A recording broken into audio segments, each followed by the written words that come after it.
mixer is the brain of your sound reinforcement system. A wide variety of sound sources are sent into a mixer: vocal mics, instruments, mic'd amplifiers, CD player. And the mixer will then process and balance all of them into one unified sound or mix for your audience to listen to.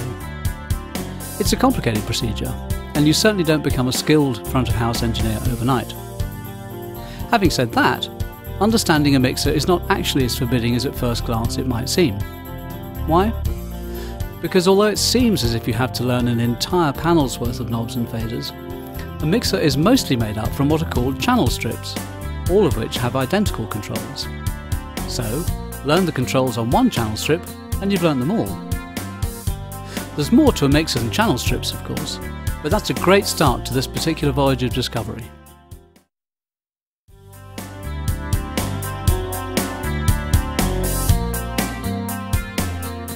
A mixer has more things connected to it than any other device in the sound system. Signals coming in are referred to as inputs, signals coming out, outputs. This is a standalone mixer, which you connect to an amplifier and loudspeakers. Some mixers also include amplification, and these are called powered mixers. These are covered later in this scene. On standalone mixers, the inputs are normally situated here, at the rear, though sometimes you'll come across a mixer with inputs right at the back of the main panel. This is where you plug in the cables from your instruments and microphones, and each of these connects to an individual channel on your mixer, so that you can make individual adjustments to that sound. You'll notice that each channel has two input connectors.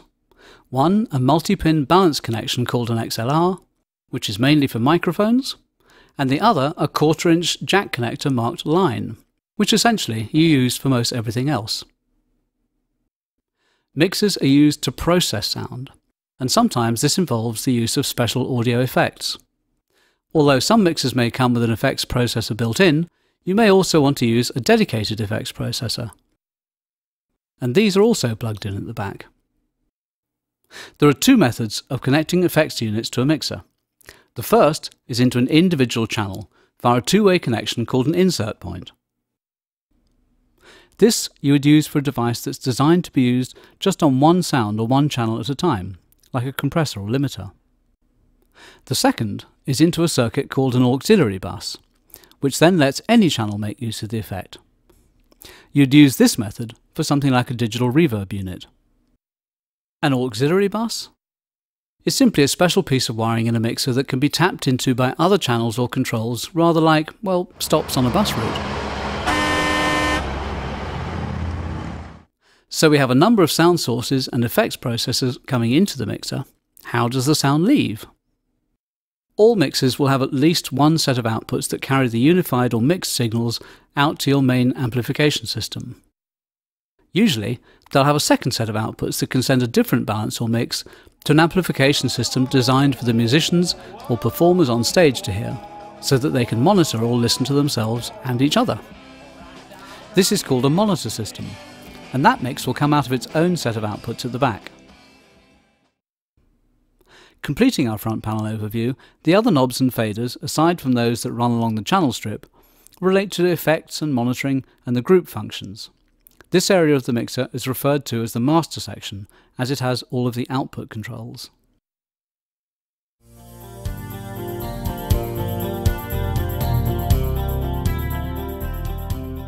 We've identified something called a channel strip, but what does it actually do? A channel strip is simply a row or strip of controls that all relate to a single input channel. A quick glance at a channel strip will tell you an awful lot about a mixer: what sort of EQ or tone control it offers, how much flexibility there is in terms of monitoring and patching in effects. At the top is one of the most crucial areas of the mixer, the input. This is important both in terms of the quality of the actual components and the care that you take in terms of setting the input level. This is the point at which your sound source enters the mixer, and the strength of this signal is governed by the gain control, sometimes referred to as a trim pot. This regulates the strength of input signal. On some mixers you may also find a pad switch for instant attenuation. Sometimes you might even find a pad switch and a trim pot. Learning to set these controls properly is really important. If a sound gets off on the wrong foot, so to speak, it's almost impossible to correct the problem later on. Whoever coined the phrase, "fix it in the mix," certainly didn't mix live sound. First, you need to make sure that the sound source is coming into the mixer at a level that'll give you as much clean, i.e. undistorted, signal as possible. Ideally, you want to end up with all your sound sources at the same strength of signal. You'll need to make adjustments at this stage because different devices output sound at different levels. Microphones, for instance, output low-level signals and so need greater initial amplification here. Electronic keyboards, effects units or CD players produce more initial signal, so they don't require as much amplification. The reason setting input gain is so important is that if you don't get enough signal into the mixer, the signal won't be strong enough, and attempts to increase the output volume will add noise and hiss. Bad news, to be sure. But worse, if you have too much signal coming in, your sound is going to be distorted. If a sound is distorted at the input stage, you'll never be able to undistort it. It's like trying to carry an overflowing bucket of water. It'll never work. You need to take some water out, then you can carry it. These initial decisions are crucial to what is referred to as your gain structure, basically keeping your mixer and mix as free from either distortion or extraneous noise as possible.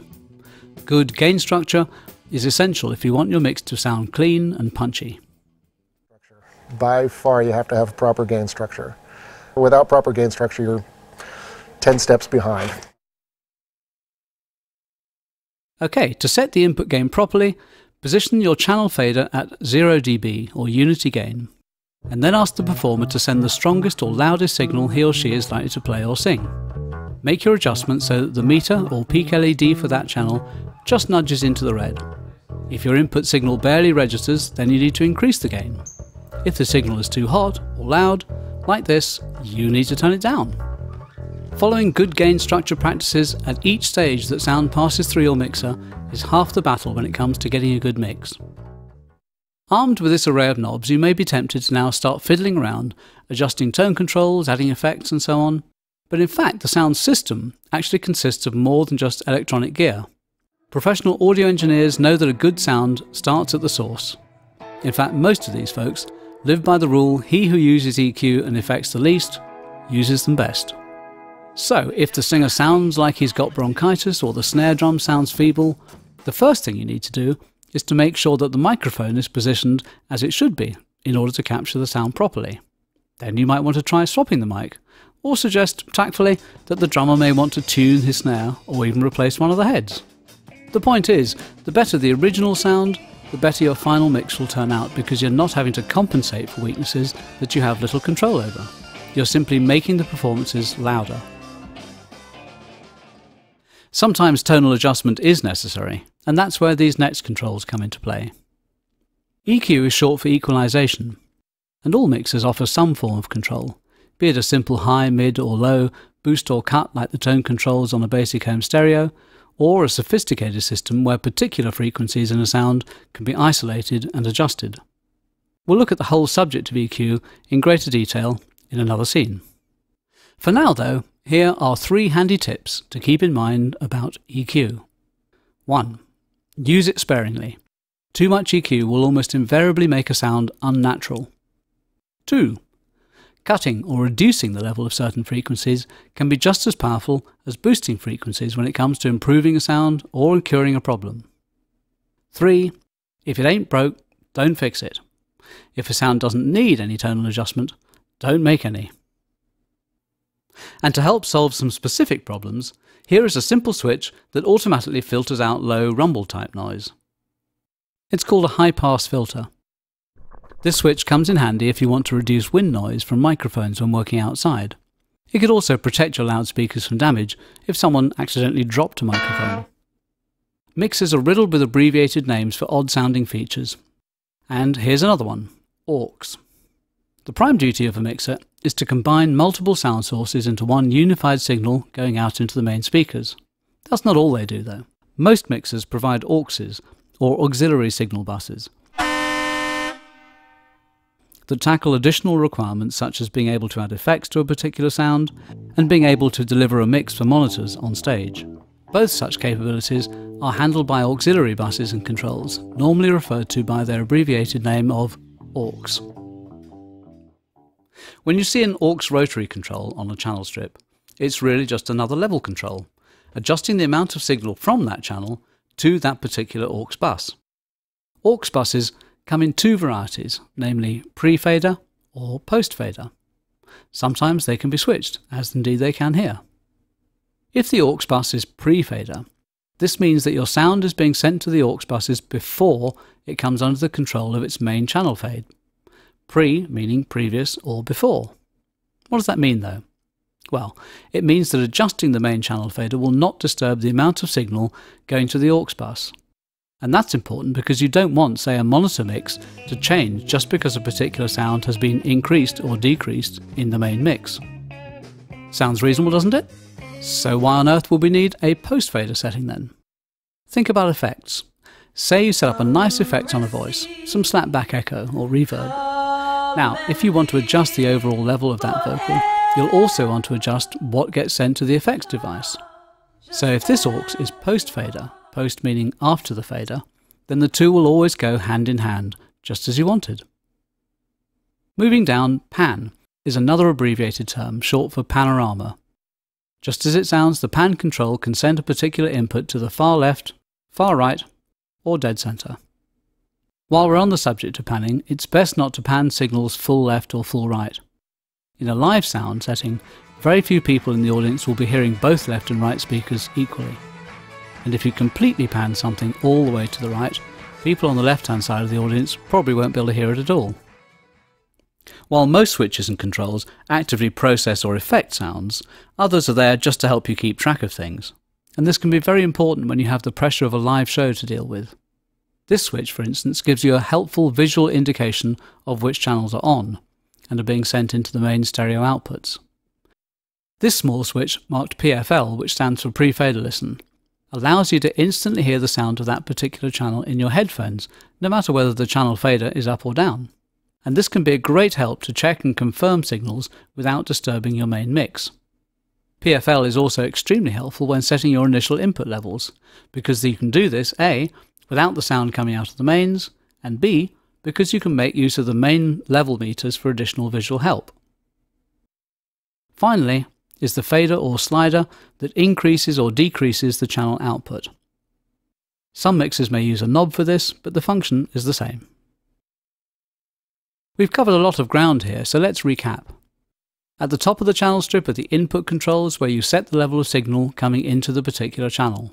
This is followed by EQ controls that govern tone, then come the AUX send levels sending varying amounts of your channel to the monitor mix or to a connected effects processor, and finally come the pan control, channel on switch and main channel fader. Encouragingly then, you can see that we've covered more than 3/4 of the controls in this mixer. Enough theory for the moment. Let's take one or two individual instruments and see what happens in practice. The first thing I like to start with is the bass.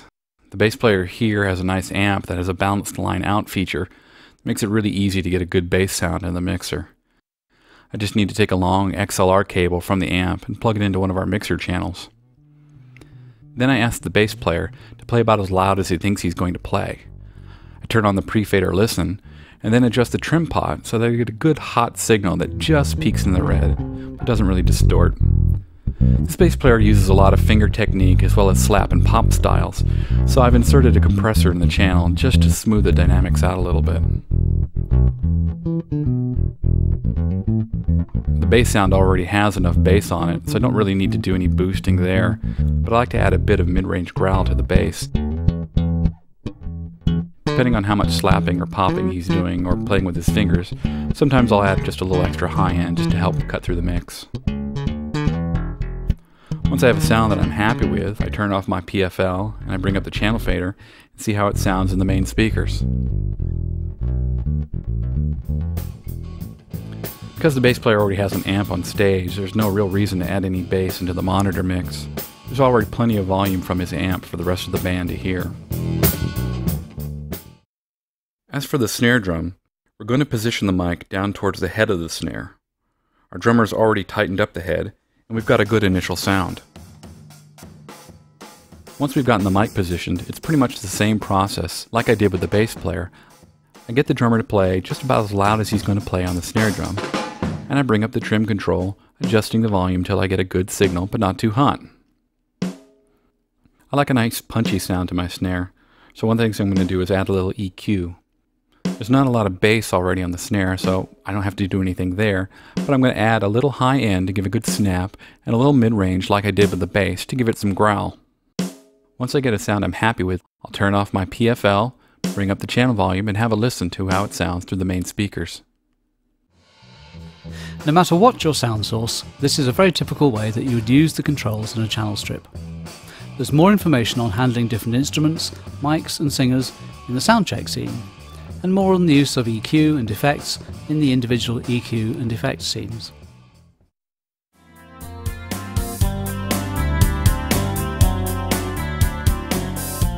The whole point of a mixer is to produce a good mix. And a good mix is just that. A good blend of sounds that feels unified and controlled, allowing the audience to enjoy your performance as a whole, not just the performance of a tambourine or the bass guitar. Achieving this involves many things, from the quality of the sound and musicianship coming off stage, to the miking, EQ, to how various instruments are adjusted as the performances take place. As with EQ, less is very often more. If you see an engineer playing with faders like they're some sort of arcade game during the show, you can be pretty certain that there's either something drastically wrong going on, or that they're just a complete novice. One of the ways to minimise obtrusive changes to the levels of individual sounds is to group like-minded sounds or parts together. If, for instance, the drums in general are a bit quiet, you can then gently raise the level of every drum channel using just a single fader. And that's what this fader does here, marked Group 1-2. On the MG16-4, you place a channel onto a group bus simply by pressing the 1-2 button. You can monitor on headphones what is being sent to the group bus by switching between the group and stereo, i.e. the main stereo outputs, using this switch. And obviously, just because you want to be able to control a group of like-minded instruments as a group, you still want them to go out of the main stereo mix as well. Well, actually there are times when you want a group submix, as it's often referred to be separately controllable. If, for instance, you want to send a group mix out to a recording device. This switch allows you to send the group submix to the main stereo bus, or not. The MG16-4 has groups 1 and 2, and just a single fader marked Group 1-2. What's the point of having two group channels if you only have one fader, you might ask? As is often the case, the channel's pan control can affect a signal not just left and right, but also to buses 1 and 2. Although you have just a single fader in this instance, there are two independent group output jacks, so you could say, send all the vocals out of Group 1 and all the drums out of Group 2, just by assigning the channels accordingly using the pan control. Using groups buys you flexibility.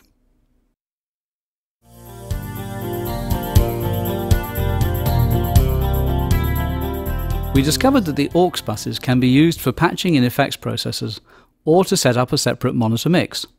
How does this relate to the aux send and return knobs here in the master section of the mixer? As you recall, aux 1 on this mixer can be set to either pre or post fade. In the pre-fade position, aux 1 would be used to feed a monitor mix. Here's how you set it up. On each channel you control the level going into the monitor mix using the aux 1 control on its strip. Need more guitar in the monitors? OK, raise the level of the guitar channel's aux 1 knob.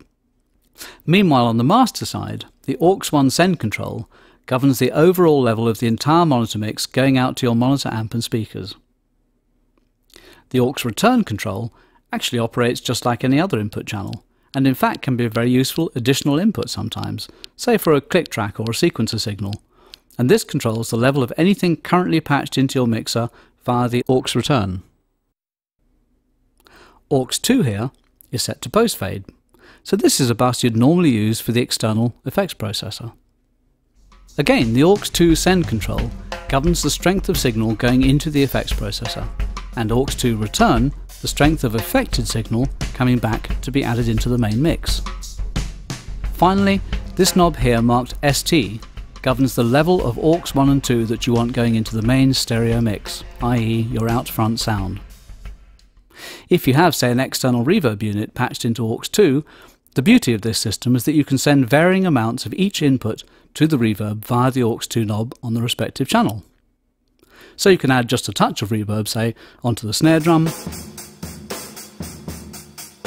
and relatively plaster your lead vocal in reverb. Not saying you necessarily want to do this, you understand, but you get the general idea. We cover setting up and using external effects processors in detail in its own effects scene. Now you have all of your channels set up and balanced the way you want, the monitors and the effects set up as you like. All that's left to do is adjusting this guy, the main fader, to raise and lower the level of your entire mix as the crowd gets more and more rowdy, or just goes home. In this scene we've concentrated on the basics of mixing. There's of course a lot more to learn in terms of mixing as an art, and mixing in a variety of settings from a house of worship to a club to a concert. And you can pick up some great tips on mixing by viewing some of the practical application scenes as well.